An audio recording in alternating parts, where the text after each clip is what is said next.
This is part three of the Progressive Era lecture. Um, Not all the reforms of the Progressive Era were necessarily positive. In fact, there were some people within the Progressive Era that felt that the government, or laws should be passed rather by the government, that would have impacts on issues such as immigration. There were some members of the progressive movement that were actually against immigration. So, for example, in 1894, there is a group that's created called the Immigration Restriction League. And you will never, ever guess what they wanted to do.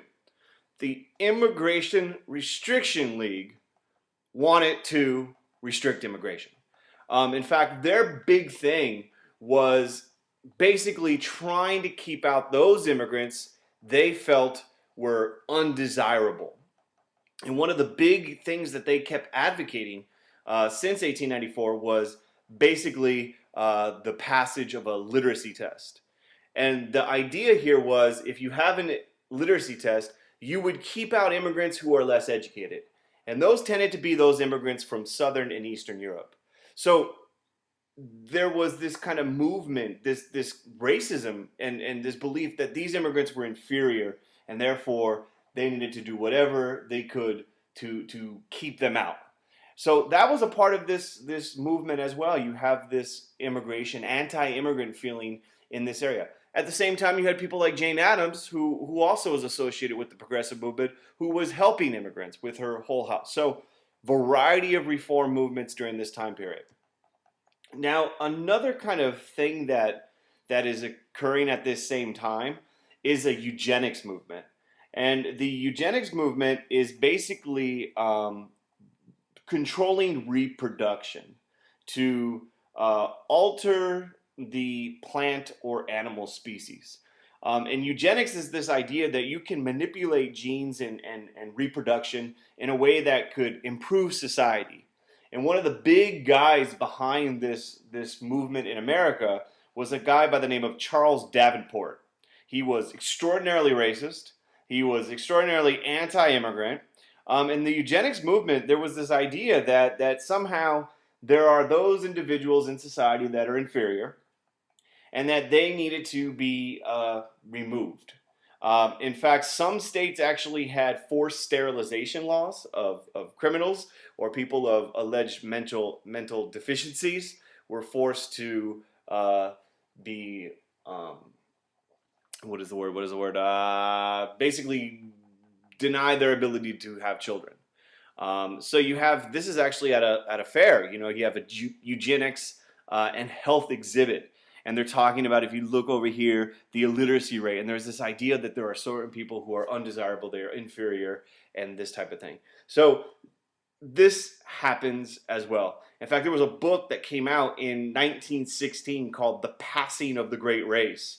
And they actually used science to justify hatred of African Americans, immigrants, Jews. They called for immigration restrictions and segregation. So this is part of this period as well. Now, one of the big problems with the progressive era is they left out certain groups of people. For many progressives were in fact racist. And this is a reality that is unfortunate and very real and a part of this movement. And one of the examples of this kind of racism is you can see at the time period, one of the most popular films was a movie by D.W. Griffith called A Birth of a Nation. And this movie comes out in 1915, and filmmaking-wise, it's a huge achievement in just, production and filmmaking. But in the film, The Birth of a Nation, the Ku Klux Klan, that organization that Southerners, claim is the resurrection of the fallen Confederate soldiers, they're the heroes in this movie. They're the heroes in this movie, and this movie is extraordinarily popular. In fact, one of the president at the time, Woodrow Wilson, he talks about this film in glowing terms. He says, the white men were roused by a mere instinct of self-preservation until at last there had sprung into existence a great Ku Klux Klan, a veritable empire of the South to protect the Southern country. So you have, open praise for this racist film. In fact, there was a tremendous amount of racism and apathy in the movement. Whether or not they were racist or they just didn't really focus on issues of civil rights was a reality. And they do very little to prevent lynching, to prevent segregation, Jim Crow laws. Woodrow Wilson, one of the progressive era presidents, does a lot of positive things, breaking up monopolies and, World War I. He is, in many ways, racist himself. So what ends up happening is the movement ignores this important group in American society, and you see other individuals emerge. Now, a while ago, Barack Obama gave a speech, and he was talking about just kind of the progress that the nation has undergone over the last couple generations. And he mentions actually some of the stuff that was going on during this time period. So I want to play for you this speech and hear what he's kind of talking about. It's a journey that takes us back to a time before most of us were born. Long before the Voting Rights Act and the Civil Rights Act, and Brown versus Board of Education. Back to an America just a generation past slavery. It was a time when Jim Crow was a way of life, when lynchings were all too common, when race riots were shaking cities across a segregated land. It was in this America when an Atlanta scholar named W.E.B. Du Bois, a man of towering intellect and a fierce passion for justice, sparked what became known as the Niagara Movement, where reformers united not by color but by cause, where an association was born that would, as its charter says, promote equality and eradicate prejudice among citizens of the United States. And Obama is actually talking about this period in American history, the turn of the century, 1900. In 1900, there were 10 million African American people roughly living in the United States. And lynchings were taking place, Jim Crow laws, segregation, there were race riots. There was a huge amount of just kind of racism in American society. And of those 10 million, 2/3 down in the dirty South, to be exact, getting money is a well-known fact. Lived in the South. And that was a reality of the history of this country and the history of slavery. And even though slavery ends with the 13th Amendment, the majority of the African American population lives in the South. And the reality in the South is you have segregation. Segregation is the reality, separation of people by race. You gotta keep them separated. And this segregation was legally enforced. It wasn't just, by chance. It was the way of life, and they refer to it as Jim Crow laws. And you've all seen the signs in, history books and history classes, the white section and the colored or the black section, whether it be a bus stop, a train stop, a school, a water fountain. And these Jim Crow laws, these segregation laws, just impacted every aspect of life in the South. And those laws were actually made constitutional by a very important Supreme Court case called Plessyv versus Ferguson. Plessyv versus Ferguson in 1896 is one of the most important Supreme Court cases ever. And it's extremely important you know about this case. Plessy versus Ferguson. Homer Plessy was a man, and if you take a look, there he is on your screen. And this individual, if you had to guess his race, was 1/8 black. He was 1/8 black, and he was living in Louisiana at the time. And as an individual who was 1/8 black, under the law, he was an octoroon. 1/8 black, an octoroon. And under the law, if you had any black in your heritage, you were considered black. Homer Plessy sat in a section for whites on a train in Louisiana, and he is cited and fined for this. And his case goes all the way to the Supreme Court. And that case goes all the way to the Supreme Court, and this case is known as Plessy versus Ferguson, 1896. And the Supreme Court of the United States basically rules, in the case of Plessy versus Ferguson, that it is okay to segregate people. Segregation is constitutional. It is okay to separate. You gotta keep them separated. If equal facilities were made available to each race. So this case, Plessy versus Ferguson, creates what is known as the separate but equal doctrine. And basically what that means is it's okay to segregate people as long as it's equal. Now the reality was it never was equal. So just forget that whole notion of separate but equal. Oh, sounds okay. It was never equal. And the point is, life in the South was segregated. Life was Jim Crow. That was the reality. And this was life in the South. Whether it be from the laundry mat openly saying that we're not going to wash for non-white people, to colored movie theaters, there was actually segregation in cemeteries even in many states. Black and white bodies couldn't be buried in the same area of the cemetery. So segregation impacted all aspects of society. And these Jim Crow laws would be the norm all the way up into the late to mid-1960s. So Plessy versus Ferguson is considered one of these cases that just kind of is a landmark case in a very negative way, allowing segregation in this country. And if you actually go back to, remember 8th grade, you were smaller, probably cuter, more innocent back then. You may have learned about the 15th Amendment. And the 15th Amendment, if you look at this picture, probably gives you a very good clue what it did. The 15th Amendment, passed in 1870, gave African American men the right to vote. African American men in 1870 had the right to vote under the Constitution. It was right there, number 15, 15th Amendment, voting for black men.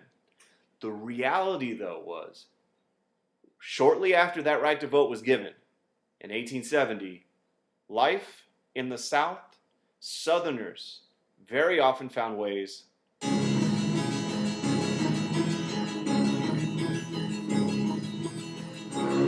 to deny that right to vote.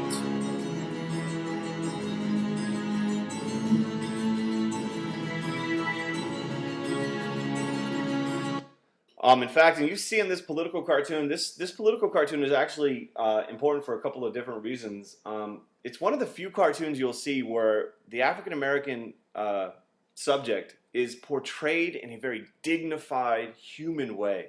Very proud. He stands there with his right to vote, but what is standing before him is all of these obstacles. Southern, racist, the Klan, the Constitution gives the Negro right to vote, but what do we care for? The Constitution, voting done inside by white only.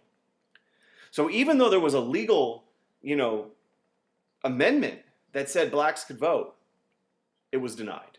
Now you can't just deny it. Well, in some cases they just did with violence. But they passed things like literacy tests. Literacy tests, you had to prove to read in order to be able to vote. Now the reality was, because of the legacy of slavery, where reading and writing was illegal for slaves, many African Americans were not educated, and education wasn't readily available, so many African Americans could not pass this literacy test. They had poll taxes, where you actually had to pay in order to vote, or property requirements, where you had to have a certain amount of land to be eligible to vote. Now the wild thing about this is you can't pass these things just for one race of people. That would be violating the 15th Amendment.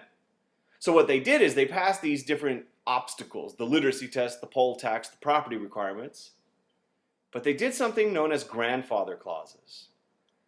And grandfather clauses basically made exempt anybody who could vote in 1860 in the South, anybody at all, did not have to pass the literacy test, have to pay the poll tax or prove property requirements in order to vote.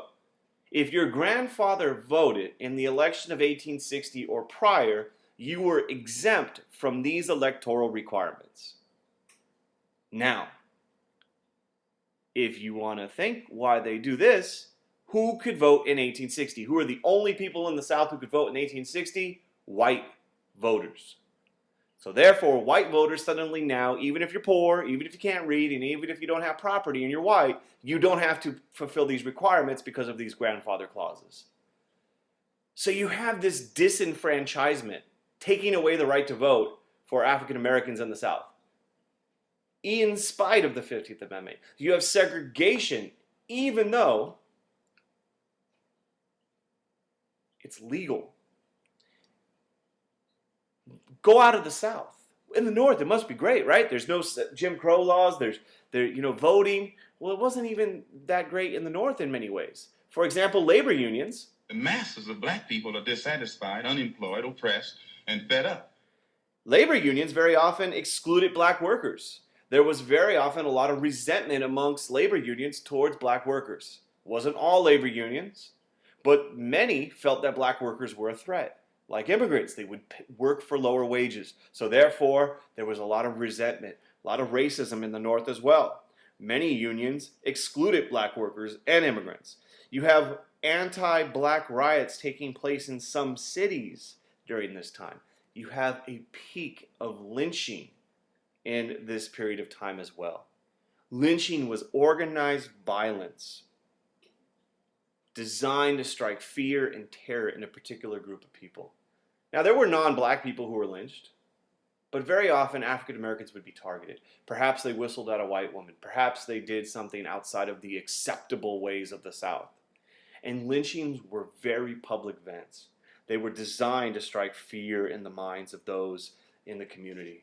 And you could see this picture and it's disgusting. You have people just pointing, smiling, drinking. It's like a little social gathering.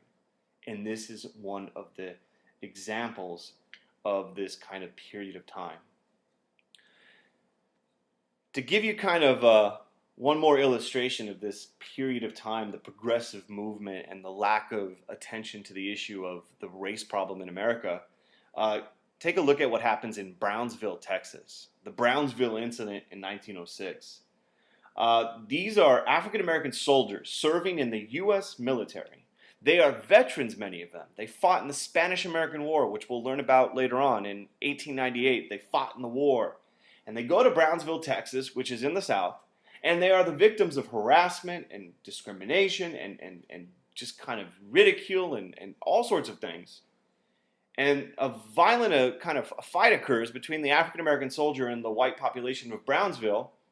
And the president at the time, Theodore Roosevelt, does nothing when the soldiers are all discharged dishonorably for violence that broke out. Now, there's a lot of people who say, well, these soldiers, these veterans of war, of the American military, were defending themselves from the mistreatment of the local population, and yet when fighting breaks out, they get blamed, they're discharged, and Theodore Roosevelt, one of the most progressive of the presidents that we have, does nothing. So this type of thing is happening throughout this time. And in spite of all these challenges, the African American community has tremendous bonds and community and cultural growth that's happening. You have the growth of the black church, especially the Methodist Church. You have the formation of black colleges, such as Fisk in Nashville and Brown in Washington, D.C. There's one of the first graduating classes of one of these historically black colleges. You have African-American athletes that are emerging. Jack Johnson, the boxing champion in 1908, he becomes this hero for the black community. Because baseball segregated, you have the Negro Baseball League that forms, where they're basically create their own league and this pride. And of course you have the rise of black music and the importance to black music in American history, from ragtime with Scott Joplin to blues, and later on you have jazz coming out of New Orleans and moving into the North during World War I. So you have all this stuff happening during this time, and it's at this point, with all these challenges and these responses to these challenges, that you get the emergence of these different African American leaders.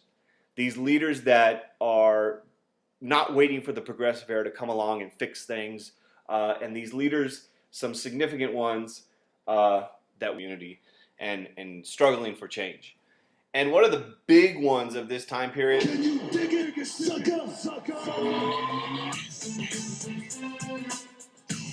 is Booker T. Washington. Not to be confused with the wrestler, but Booker T. Washington is a man who is going to be very influential throughout this period of time. And this guy, Booker T. Washington, you see on the screen, he wrote a book, the autobiography, Up from Slavery. This man was born a slave. He was the son of a slave woman and a white master. He wrote his autobiography, Up from Slavery, to talk about what it was like to grow up in slavery and to rise up out of this horrible institution. There's Booker T, the wrestler.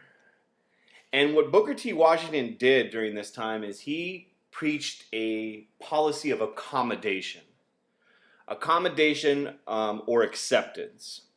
And basically what he meant was that his public message was that of accommodation, and that we should, African Americans should, work hard and acquire vocational skills, not agitate very vocally about racism or segregation or other issues, but to accommodate the racist society in which one lives. And there was this idea that you just accept it and you work hard. And by working hard, you were going to prove your worth to society by acquiring these vocational skills. I love black people! I love black people! And the idea would be, eventually, society would accept you. That you would, racism would fade over time. And by proving your economic value to society, you would be accepted by America. In fact, here you have this article written in 1903, Patience and Self-Control Needed to Solve the Race Problem, by Booker T. Washington. And he talked about, by proving your economic value, by accepting the way things were and accommodating the society that you lived in, eventually racism would fade away and you would be able to, be treated with a greater degree of equality in our society. Part of his vision was the creation of a school called the Tuskegee Institute that was created. It was a vocational school, and it was a place where young African Americans can go, both men and women, and learn skills that would make them have an economic value to society at large. So he created this school, the Tuskegee Institute. He speaks out publicly. He had a very famous speech called the Atlanta speech in 1895. He talks about the importance of proving your worth, and he becomes one of the prominent figures of this time period. In fact, he is the first African American man to be officially invited as a guest to the White House by Theodore Roosevelt during Roosevelt's presidency. And this is actually a political cartoon that is supposed to be celebrating this event. And you can see, you got the painting, the portrait of Lincoln in the back. You got Booker T with Theodore, with the cloth even saying equality. And this was considered, a momentous moment in White House history. Now, it's interesting, Theodore Roosevelt got a lot of criticism for even inviting an African-American man to the White House as an official guest. And so just this act of inviting Booker T was controversial. Now, keep in mind, Theodore Roosevelt was not this, huge civil rights advocate. When the Brownsville incident occurred, he was quiet on this issue, doesn't really do a lot. So, it's more symbolic. Booker T goes and eats dinner, but even that was aroused anger in people. You get other people, though, that questioned and challenged Booker T. Washington's accommodation ideas. This idea that we should just kind of work hard and it seemed too naive, too weak, too unrealistic, that if you just work hard, eventually you'll be treated with respect in American society. Now, privately, Booker T. Washington gave aid and funding and support to organizations that were more vocal. That was his public persona. But you do get people that don't have a problem publicly speaking out. You get people like Ida Wells Barnett. Ida Wells Barnett was a journalist who was a huge advocate against lynching. She creates an anti-lynching campaign, and she was really critical of Booker T. Washington's silence on this subject. She was basically like, why are you not speaking out more against lynching? And so Ida Wells Barnett, she's going to join an organization that you heard Obama just talk about, the NAACP. And her goal was to get a law condemning and outlawing specifically lynching. And unfortunately, she's going to be ignored by the Congress of the United States. The big figure, the kind of like the opposite, typically it's Booker T, and the other guy is W.E.B.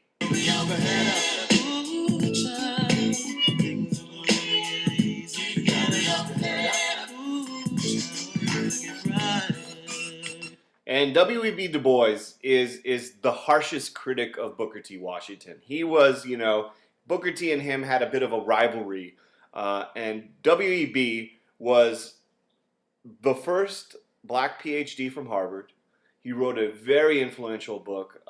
Many of you will end up reading it in college in various classes, called The Souls of Black Folk.